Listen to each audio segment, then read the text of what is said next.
Now at 10 and streaming on CrossroadsToday.com, a Victoria suspect faces 6 charges and a bond of $100,000. A jury found the father of a teenager who killed 4 students in a Michigan school guilty of involuntary manslaughter. And community colleges in Texas are waiving tuition for qualified high school students. Victoria College is one of them. Well, we're facing a very interesting weekend. First, we've got the clouds. Now, by tomorrow, we're going to start seeing showers, and then the cold front gets here. Looks like a wet weekend, and we'll have all your details coming up. And perfection is hard, but your athlete of the week made it look easy. I'll have that in sports. You're watching 25 News now at 10. Good evening and thank you for joining us. I'm Don Brubaker. And I'm Karina Garcia. A suspect wanted on sexual assault charges was arrested by Bay City Police. 49-year-old Humberto Sanchez was taken into custody Wednesday night at his home. Sanchez had an active warrant charging him with aggravated sexual assault of a child. He is now in the Matagorda County Jail. Sanchez could face life in prison if found guilty. In Cuero, police took into custody a 25-year-old suspect. Christopher Popal is accused of 2 counts of aggravated sexual assault of an elderly or disabled person. He remains in the DeWitt County Jail in lieu of $80,000 bond. Victoria police arrested a 32-year-old suspect Wednesday. Mark Vasquez of Victoria faces 6 charges. 5 of the charges are on manufacture and delivery of controlled substances. Vasquez is in the Victoria County Jail in lieu of $111,000 bond. The city of Victoria celebrated the opening of the Riverside Duck Pond this morning. The state granted the city $600,000 to renovate and expand the pond after it suffered damage from Hurricane Harvey in 2017. This was one of the first projects the city of Victoria and Texas Parks and Wildlife have worked together on. Catherine Broomfield and her 7-year-old son Jamison just moved to Victoria from Corpus Christi. The mother says she is thankful to the city and the state for this partnership. We're big state park lovers as well. We go around to different parks, and so seeing that those 2 organizations working together to improve something that's great for the citizens to have is really cool. I like to look around and look at the fish. New to the pond is a wraparound walking trail, a retaining wall to address erosion issues, and the moving of the gazebo from its original location in the middle of the pond. After the ceremony, the city hosted a fishing tournament for the children. You can watch the 24-minute-long ceremony on our Facebook page, Crossroads Today. So here is your viewer poll tonight. You can scan that QR code right there on your screen to vote. The question is, how often do you go to the Riverside Park Duck Pond? According to our results, it looks like 73% have not been there yet, but 18% is going up with once a Yeah, week. that's good news. Yeah. Get out there, get some fresh air. Thank you for voting tonight. Community colleges around Texas are waiving tuition for some high school students. Victoria College is one of those colleges. VC is implementing the Financial Aid for Swift Transfer, otherwise known as FAST. That's a scholarship program this fall. The Texas Tribune reports community colleges are using House Bill 8 to pay for this benefit. That bill passed last year and expanded the money junior colleges get from funding and tied future funds to positive student outcomes. A hospital in the Crossroads gets a national honor. The Yoakum Community Hospital is one of 3 hospitals in the state to earn the title of Top 100 Critical Access Hospitals in the nation. The Chartis Center for Rural Health Surveys measures hospital quality, financial outcomes, and inpatient market share. It ties into the hospital's ability to deliver quality care in a cost-effective way. And let's take a first look at your forecast with First Orange Storm Team Chief Meteorologist Mac Pettis. Now the weather, the weekend is just about here, and a lot of people, according to our viewer poll, still have not gone to the Duck Pond and Riverside Park. Mac, weather-wise, is it a good idea to go there this weekend? Well, I think the Ducks are going to be having a great time, but I don't know that folks will. I'll tell you why, because it looks like rain's rolling back in. This afternoon, we had some big storms up in the Dallas area. By tomorrow, they're going to be dropping into Austin, and then by tomorrow evening, it's getting very close to our area for sure. I have a wet Saturday and a wet Sunday for you. We'll have to deal with it. We'll talk more about it coming up in just a moment. Mac, thank you. A Michigan jury found James Crumbley guilty of involuntary manslaughter Thursday night. He's the father of a teenager who killed 4 students at a Michigan high school in 2021. The verdict comes a month after his wife, Jennifer Crumbley, was handed the same conviction. Tonight, a Michigan jury finding James Crumbley guilty of 4 counts of involuntary manslaughter. Guilty of involuntary manslaughter. 1 for each of the students his son murdered at Oxford High School in 2021.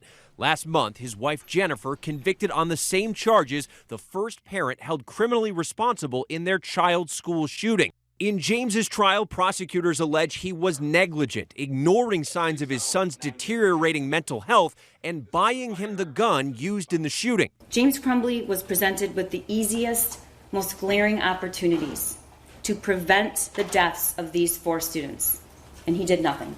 Hours before the shooting, James and his wife met with their son's counselor over concerning drawings, but they declined to take their son home from school. James did not take the stand in his own defense, but his wife testified during her trial that it was her husband's responsibility to keep the family gun secure. It was more his thing, so I let him handle that. The defense argues James had no way of knowing what his son was planning. James Crumbley had no idea what his son was capable of. Involuntary manslaughter carries a maximum sentence of 15 years in prison. Jennifer Crumbley's sentencing is already scheduled. It's set for next month. Trevor Ault, ABC News, New York. There is an active Amber Alert for a missing 2-year-old. Kenji Montoya was last seen Wednesday night in El Paso. Montoya has brown hair and brown eyes, stands at around 2.5 feet tall. He was wearing a Spider-Man long-sleeve shirt and blue jeans. Authorities say he may be with 30-year-old Miguel Montoya. They're believed to be in a 2008 red Chevrolet with a license plate number that reads TRH 6179. Anyone with information is asked to call 911. A Dallas police officer is in recovery this afternoon after they were shot while following a suspect vehicle early Thursday morning. Police decided to follow the vehicle when one of the suspects shot at the officers who were in an unmarked car. 5 suspects are now detained, but only 2 face charges. 17-year-old Jahart Nickelberry faces charges of aggravated assault, evading arrest, detention, aggravated robbery, and theft. A 15-year-old girl who was not named was arrested on a charge of evading arrest or detention. 3 other teens were released but not charged. Dak Prescott has found himself on the other side of a lawsuit less than a week after filing his own. A woman is suing the Cowboys quarterback for sexual assault. She claims he raped her in an SUV back in 2017 as the pair was traveling to a strip club. That lawsuit comes just days after he sued her for extortion. His complaint says she tried to get him to pay her $100 million in exchange for not reporting the supposed assault. She reported it to police Tuesday, the day after he filed his lawsuit. Attorney General Ken Paxton filed a motion for contempt against Frisco ISD Thursday. Paxton says the district did not abide by a temporary restraining order preventing the district or its employees from electioneering. On February 28th, Paxton sued Frisco ISD. A judge issued a temporary restraining order against the district. Just 4 hours after that, Frisco ISD used an official account to once again voice support for certain policy positions in clear violation of the order. Nearly 70% of the 6,000 Texas educators surveyed by the Texas American Federation of Teachers Union say they are ready to quit their jobs. About 75% of the survey respondents reported experiencing burnout. The survey also showed that about 1 in 5 educators work a second job.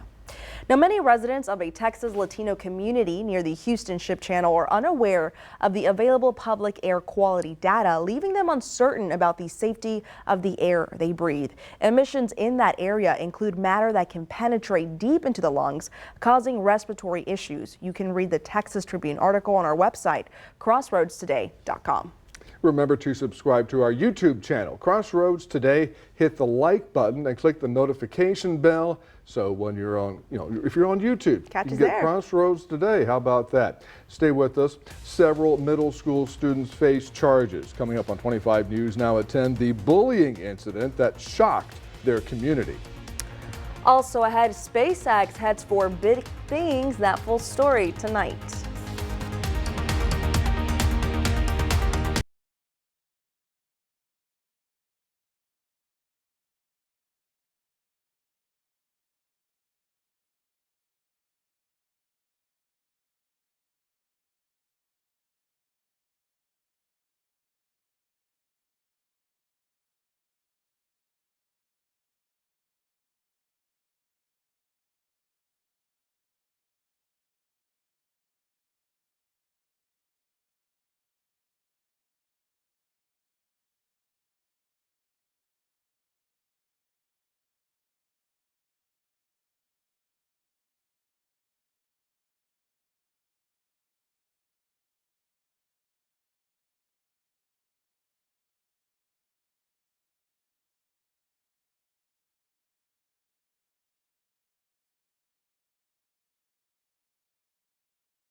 Massachusetts, 6 8th graders are facing charges. They're accused of racist bullying with alleged threats on social media to host an online mock slave auction targeting classmates. To pursue criminal charges against 6 juveniles for their alleged roles in facilitating and participating in a hateful, racist online chat. Prosecutors say the online hate and bullying was done via the online platform Snapchat and included hateful and racist comments, including notions of violence against people of color, racial slurs, derogatory pictures, and videos, and a mock slave auction directed at 2 Southwick students known to them. I put her into a school system hoping that they would take care of her and they would protect her. Allison Lopez is the mother of one of the girls targeted. We spoke to her after it happened. If they have this level of hate in them now, at this tender age of 13 and 14, it worries me. I think it's just crazy how that has happened. Kayla Flagg graduated from Southwick Regional last year.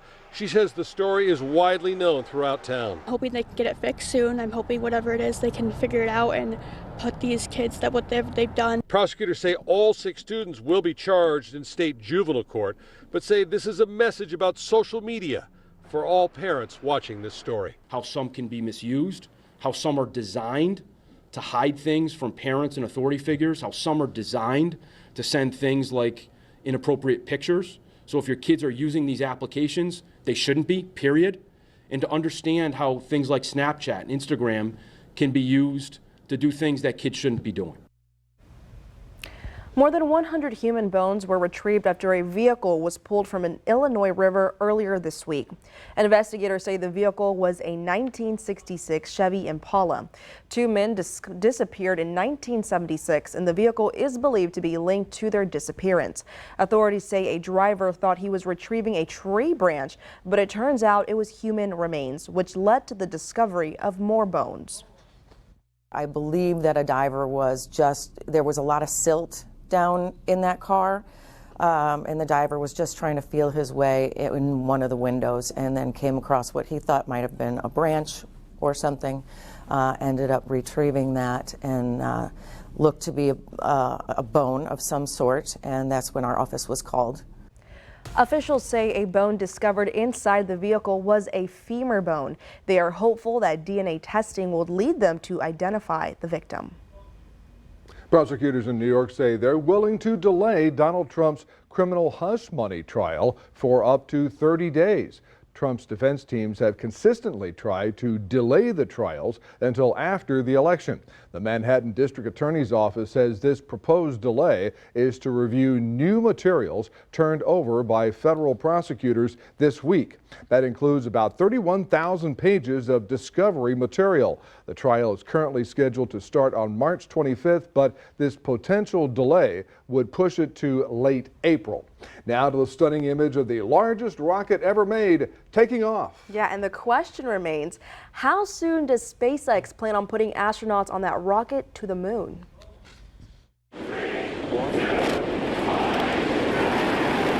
Lifting off from the coast of South Texas today, SpaceX launching its third test flight of Starship, the biggest and most powerful rocket ever built. We are feeling the rumble. The spacecraft NASA hopes will one day help bring astronauts back to the moon. And passing supersonic, so we're now moving faster than the speed of sound. Starship traveling farther in space than ever before, almost halfway around the Earth. Oh man, I need a moment to pick my jaw up from the floor because these views are just stunning. SpaceX expected Starship would survive re-entry to the atmosphere, but break apart when it hit the ocean.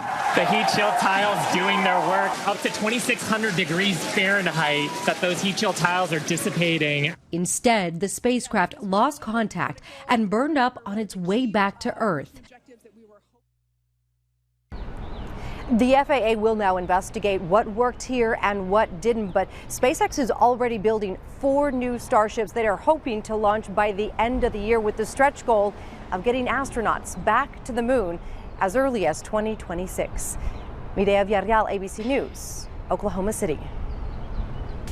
Well, good evening, everybody. We managed to get up to 82 degrees today, even though it was cloudy all day long. Did have a few sprinkles, but believe me, this is not the main event. Main event is up north. It's coming down. By tomorrow, there'll be thunder showers in the area, and it looks like a very wet weekend. We'll talk about it coming up after this.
Well, good evening, everyone. There you see the cloud deck that was over us all day long. Didn't get much in terms of sunshine, but I'm telling you, things are going to be changing over the next couple of days.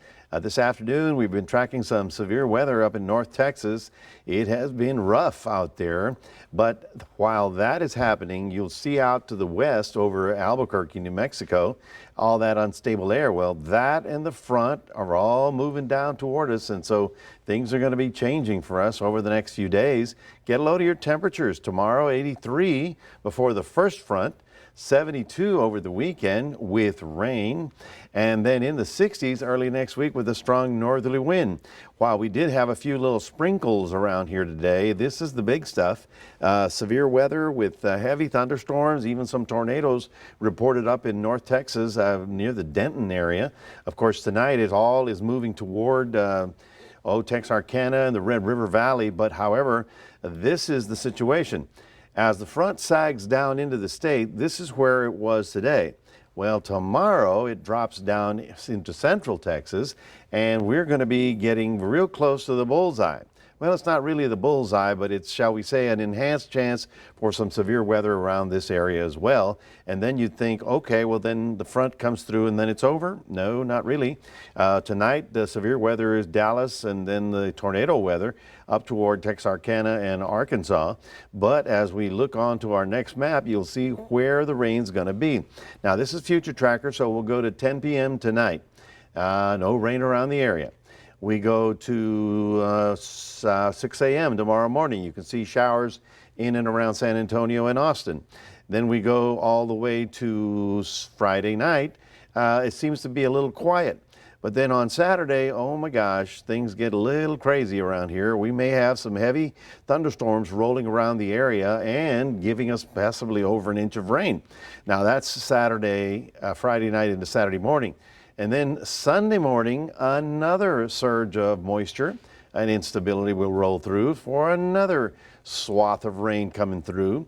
And then you'd think, okay, that's over with. Well, it won't really be over until Sunday night when the systems finally pass our area.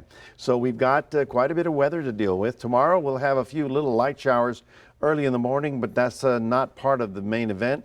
Partly cloudy and a 77 to 78 high down along the coast. Inland areas will be a little warmer, getting up to 82 in Cuero, with thunder showers popping in the afternoon with the heat and as that front sort of drops down into our area. So I'll already put them up as alert days for Saturday and Sunday, because thunder showers begin on Friday night, tomorrow night, and then they get pretty, shall we say, scattered throughout the day on Saturday and Sunday, and then cooler weather starting on Monday as we get down into the mid 60s. So sorry it's the weekend, but it is rain and it is coming to our area. That's your 7-day forecast, reminding everybody to scan our QR code and put it on your phone and have Crossroads Today with you. Now we'll toss it over to Zach Brown with sports. Thank you, Mac. Your athlete of the week is on the number 4 ranked team in the state, and she just threw a perfect game. I'll have that in sports.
Perfection is nearly impossible, but your athlete of the week was able to pull it off, and she's been a very big part of Cuero's excellent start in softball. Cuero's Carly Pullen just pitched an excellent game against Victoria East, but just days prior threw a perfect game, which is a rare feat for a pitcher. She was hitting her spots and letting her teammates work behind her. It felt really good having my team behind my back, knowing I can trust them, knowing that they put in the work in practice, and just knowing that they were there. Just to state how rare a perfect game is, head coach Cody Miller has been with the school for 10 years, and it was just the second time he has seen one. It was special, you know. A lot of things were going well that night, and you know, it was her, hitting her spots. Her command was good, but it was also our defense too, and that you got to depend on that also in that game like that. Carly says she was a bit superstitious about the situation, tried not to think about it, although one teammate did bring it up. She was able to just hit her spots, and a big reason for her success, the chemistry these girls have off the field. We're a good team. We've played together for a while, and we're all best friends, and we just do what we love. Everything flows based on their cohesion, and you get a team that's struggling, in that department. It becomes tough. You got a lot of splintering, and right now we don't have that. We have a lot of cohesion. The girls have fun. They got each other's backs. They got the coaches' backs, and when you have that feeling going on around your program, a lot of good things are happening. The Cuero girls are currently ranked number 4 in Class 4A softball, and it's because of star athletes like her. Congrats to Carly Pullen on throwing a perfect game for the Cuero Lady Gobblers and following that up with a nice outing against Victoria East, making her your athlete of the week. Now from the softball diamond out to the hardwood, the number 1 ranked Houston Cougars taking on TCU in the Big 12 tournament quarterfinals, and they say defense wins championships. Houston turned theirs up on the Horned Frogs, starting the game out on a 16-0 run. Did not get a whole lot better for the Horned Frogs. Emmanuel Sharp had 14 points, Jamal Shedd with 12 in this one. The Cougs win 60-45. Next up for Houston, number 25, Texas Tech. Friday night in the semifinal round, Houston routed the Red Raiders 77-54 in January when Shedd poured in 29 points in the win. We had an area powerhouse in action today. The Shiner ladies, who enter this week at number 18 in Class 2A, getting Schulenburg, and they made easy work of the Schulenburg ladies. Final score 14-3, but we have quite the showdown on March 19th at Ganado. The number 18 Shiner ladies taking on the number 11 ranked Maidens in Ganado last year. Shiner knocked them out of the postseason, and it's always fun when these two powerhouses hit the field. Also in some Texans news, whenever they traded for Joe Mixon, he had 1 year left on his deal. The Texans extended him for an additional 3. That's it for your sports. Donna Karina, back to you.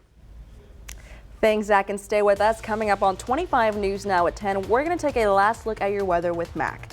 Plus, have you ever thought about having snake for a snack? Because it could be the next big thing.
Not seeing things, these 3 baby cows do look exactly alike. The triplet babes were found by brothers Riley and Austin Fisher in North Dakota as they were checking on cattle at their family ranch.